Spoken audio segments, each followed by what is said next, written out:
Assalamualaikum warahmatullahi wabarakatuh. Perkenalkan, nama saya Muhammad Ifan dari kelas Statistika D. Baiklah, di sini saya akan menjelaskan tentang estimasi interval dari selisih dua proporsi. Yang pertama yang harus kita ketahui yaitu adalah apa itu estimasi interval? Estimasi interval adalah nilai dari statistik sampel yang bukan nilai tunggal sebagai estimasi parameter yang menyatakan keberadaan dari suatu parameter populasi. Selanjutnya itu ada rumus umum interval konfidensi. Sebagai berikut, yang mana ST adalah statistik sampel, totopi ST adalah deviasi standar statistik sampel, Z alpha per 2 adalah koefisien yang sesuai dengan interval konfidensi yang digunakan dalam estimasi interval dan nilainya diberikan dalam luas kurva normal standar. Sedangkan alfa adalah kesalahan estimasi.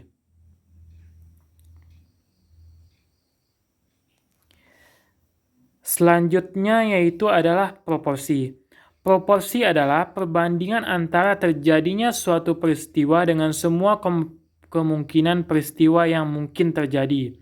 Besaran proporsi dalam sampel banyak digunakan dalam penelitian untuk mengestimasi proporsi dalam populasi.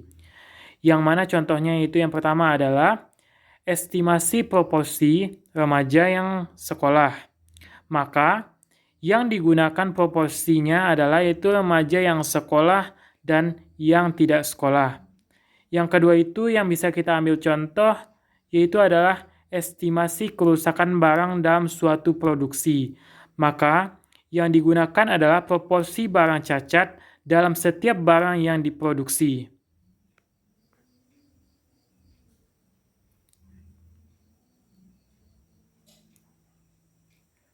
Selanjutnya yaitu misalkan variasi random Y1 dan Y2 masing-masing berskala dikotomi yang berasal dari populasi tak berhingga dengan proporsi sukses dalam populasi P1 dan P2.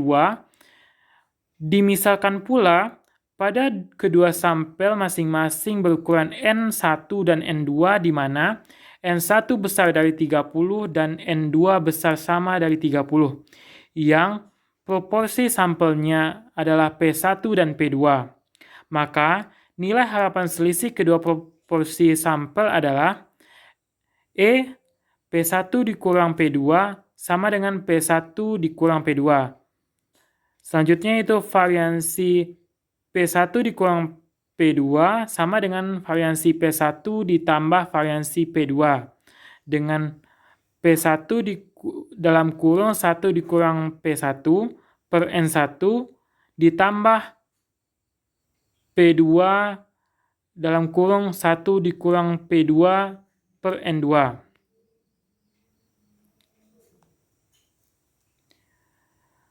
Selanjutnya setelah kita membahas estimasi interval, sekarang kita masuk ke estimasi interval dua proporsi.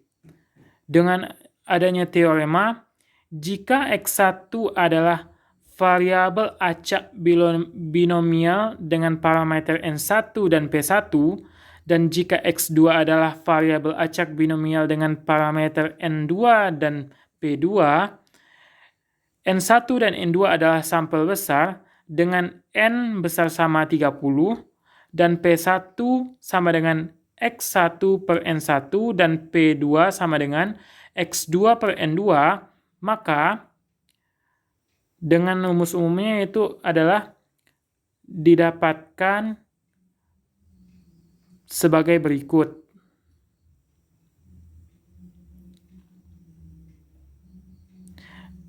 Rumus tersebut adalah interval konfidensi 1 dikurang alfa dikali 100% untuk selisih dua proporsi. Di sini estimasi tersebut terbagi dua, yaitu dengan sampel besar yaitu dengan N besar dari 30, sedangkan sampel kecil dengan N kecil sama dari 30. Sekarang kita masuk ke contoh soalnya. Contoh soal itu adalah sebuah penelitian yang dilakukan di dua daerah, yaitu daerah A dan B, untuk mengetahui perbedaan antara persentase penduduk yang setuju dengan vaksin COVID-19 di daerah tersebut. Di daerah A dan B masing-masing dilakukan wawancara terhadap 120 orang. Dan responden untuk menyatakan apakah mereka setuju terhadap vaksin COVID-19 atau tidak. Dari daerah A didapatkan ada 90 orang dan dari daerah B ada 78 orang yang setuju dengan vaksin COVID-19. Buatlah pendugaan interval dari perbedaan persentase tentang pendapat penduduk yang setuju dengan vaksin COVID-19 di kedua daerah tersebut dengan tingkat keyakinan sebesar 90%. Jadi dari soal tersebut dapat kita ketahui yaitu adalah yang pertama itu adalah X1 sama dengan 90 dan X2 yaitu adalah 78 dan N sama dengan 120. N didapatkan karena orang yang diwawancari sebanyak 120 orang. Dan Z alfa per 2 didapatkan yaitu 1,645 atau bisa kita bulatkan menjadi 1,65. Selanjutnya kita masuk ke penyelesaian. Dari soal tersebut kita dapatkan P1 dengan rumus X1 per N1 yaitu 90 per 120 didapatkan nilai 0,75 dan P2 X2 per N2 sama dengan 78 per 120 sama dengan 0,65 dan didapatkan juga P1 dikurang P2 yaitu 0,75 dikurang 0,65 sama dengan 0,10 atau 0,1 dengan N sama dengan 120.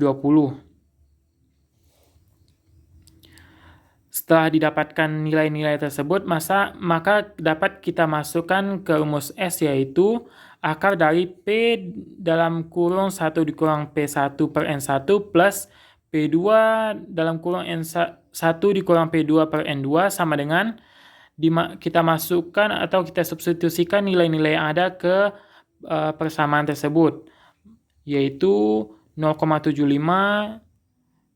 dalam kurung 1 dikurang 0,75 per 120 ditambah 0,65 dikali 1 dikurang 65 per 120 sama dengan 0,059. Setelah kita dapatkan nilai S, maka dapat kita masukkan ke persamaan umum yang telah kita ketahui tadi. Dari persamaan tersebut dapat kita substitusikan nilai-nilai yang telah kita dapatkan, yaitu P1 dikurang P2 sama dengan 10 dikurang Z alfa per 2 yaitu didapatkan 1,65 dan dikali 0,059 dan P1 dikurang P2 sama dengan 0,10 ditambah 1,65 dikali 0,0059 di sebelah kanannya. Perbedaan dari sebelah kanan dan sebelah kiri yaitu adalah hanya terletak pada nilai minus di sebelah kiri dan tanda plus di sebelah kanan. Maka didapatkan nilai P1 dikurang P2 di antara 0,003 dan 0,197. Jadi, interval antara 0,03% dan 19,7% akan memuat perbedaan persentase mengenai penduduk yang setuju dengan vaksin COVID-19 dari kedua daerah tersebut dengan probabilitas 90%. Jadi sekian penjelasan dari saya, terlebih dan terkurang Saya mohon maaf. Saya sudahi dengan wabillahi taufiq wal hidayah. Assalamualaikum warahmatullahi wabarakatuh.